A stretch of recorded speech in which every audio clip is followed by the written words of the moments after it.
Dieu nous a fait noirs. Il nous a envoyé un prophète noir comme il nous a fait noirs. Mais malheureusement, il y a beaucoup trop de noirs qui ne connaissent même pas ce prophète que Dieu leur avait envoyé. Ils ne le connaissent pas.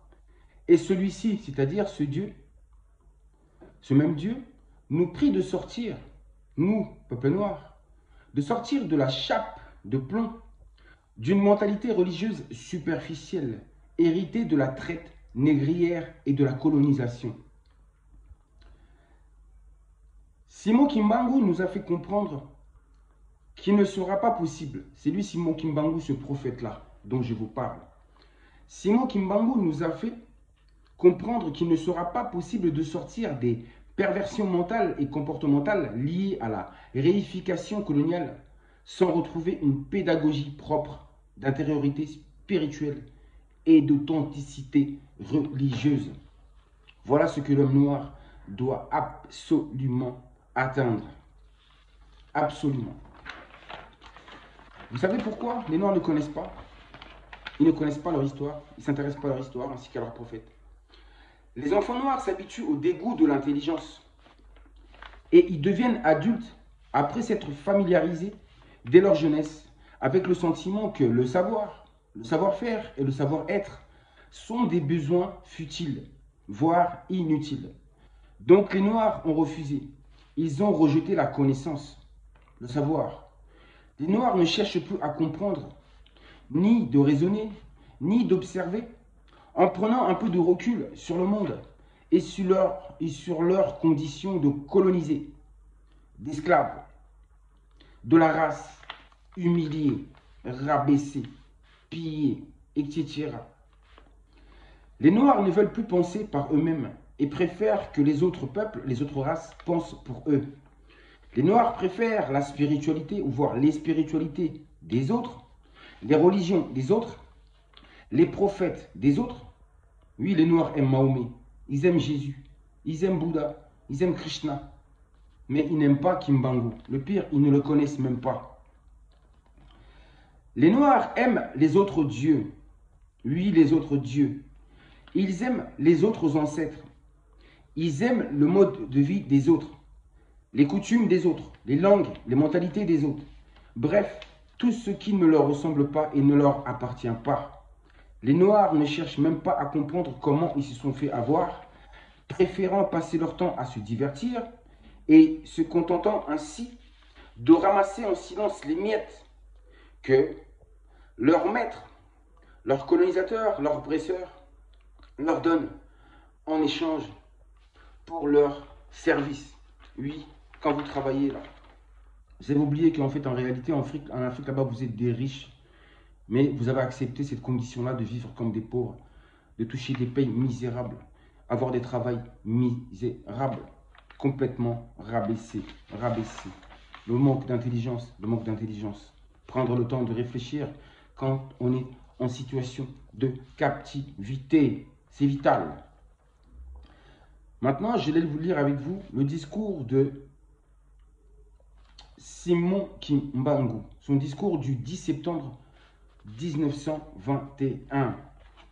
Et là, vous allez comprendre enfin, pour ceux qui ne connaissent pas encore qui est Kimbangu. Simon Kimbangu entre dans l'enclos en rameau. Il a une expression très grave sur le visage. Il s'adresse à l'assistance en disant notamment, en disant ceci. Écoutez bien. Kimbangu, c'est celui que Dieu avait envoyé pour délivrer le peuple noir. Et grâce à son œuvre, le peuple noir a obtenu la première indépendance. C'est très important de le rappeler. Voici ce qu'il dit dans son discours. Et à travers ces prophéties-là, cette prophétie qu'il a fait, ce discours-là qui est prophétique, vous allez comprendre que les prophéties-là qu'on parle dans la Bible, dans le Coran et tout ça, ne sont pas vraiment les véritables prophéties. Vous allez comprendre que celle-ci, c'est vraiment une véritable prophétie, car toutes les choses qu'il a prophétisées se sont accomplies, et dans l'ordre que je vais lire avec vous. À partir du moment qu'il avait commencé à prononcer ce discours-là, et dès lors qu'il s'est fait arrêter, toutes les choses qu'il avait dites se sont accomplies. Voilà son discours. Mes frères et sœurs, l'Esprit est venu me révéler. L'Esprit, c'est-à-dire par intuition. Par intuition, l'Esprit de vérité en lui, de Dieu en lui a fait comprendre que le moment était venu pour lui de se rendre. Car tous ses disciples étaient en danger. Ils se faisaient tuer. Parce qu'en réalité, les chefs religieux catholiques n'appréciaient pas trop son œuvre. Donc du coup, ils se sont pris au sien. Et aussi, ils voulaient l'arrêter. Et donc, il a préféré se rendre pour ne pas mettre en danger tous ceux qui l'aimaient, son peuple. Mes frères et sœurs, l'Esprit est venu me révéler que le temps de me livrer aux autorités est arrivé. Tenez bien ceci. Avec mon arrestation commencera une période d'indicible persécution pour moi-même et pour un très grand nombre de personnes. Il faudra tenir ferme, car l'Esprit de notre Dieu Tout-Puissant ne nous abandonnera jamais. Il n'a jamais abandonné quiconque se confie en lui.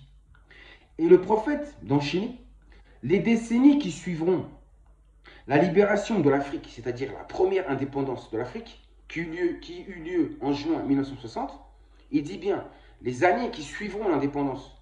D'abord, il annonce qu'il y aura une indépendance, et ensuite, il annonce ce qui viendra après. Tout s'accomplit. Qui suivront la libération de l'Afrique, c'est-à-dire la première indépendance en 1960, seront terribles et atroces. Car tous les premiers gouvernants, écoutez bien, de l'Afrique libre, travailleront au bénéfice des Blancs. Un grand désastre spirituel et matériel s'installera. C'est exactement ce qui se passe. Exactement ce qui se passe. C'est-à-dire que les premiers gouvernants de l'Afrique libre, aujourd'hui, travaillent au bénéfice des Blancs. Les gouvernants de l'Afrique entraîneront sur le conseil des gouvernants blancs leurs populations respectives dans des guerres meurtrières et s'entretueront. La misère s'installera, c'est-à-dire en Afrique noire.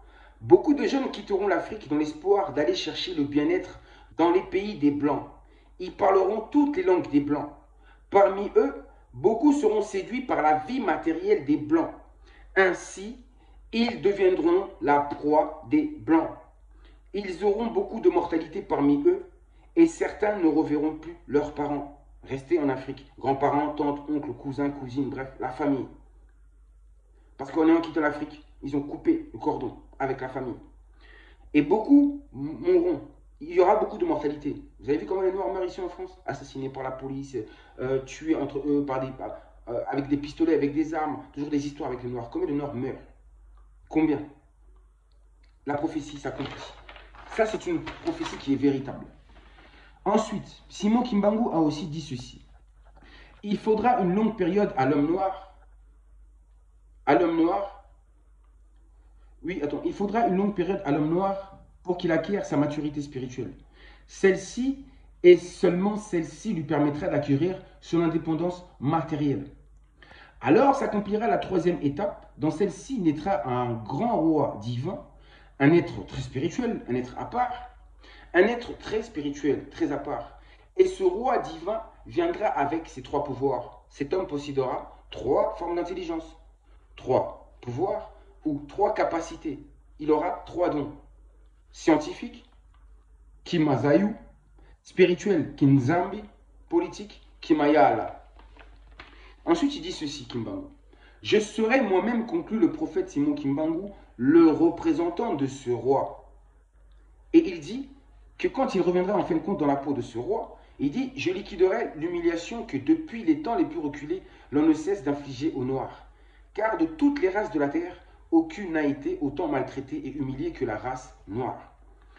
D'ores et déjà, Simon Kimbangu nous a montré le chemin de cette révolution spirituelle, du réveil spirituel, de la prise de conscience, ou encore, comme je vous ai dit tout simplement, de cette nouvelle pédagogie qui sera propre d'intériorité spirituelle et d'authenticité religieuse. Donc, ce qu'il faut comprendre, c'est ça, c'est que Simon Kimbangu, en fin de compte, a redonné l'espoir à la race noire. Et il leur a prédit un avenir meilleur. Il est arrivé, il a dit ces choses pendant que l'homme noir n'y croyait plus du tout. Ensuite, ça, je vous le garde pour la prochaine fois, car je n'aurai plus le temps. Mon temps est bien défini. 10 minutes et pas plus. Donc, c'était juste pour vous dire que Kimbangu a dit cela pour terminer. J'ai été envoyé pour libérer les peuples du Congo et la race noire du monde. Les fondements spirituels et moraux tels que nous connaissons aujourd'hui seront profondément ébranlés et le Congo sera libre, ainsi que l'Afrique.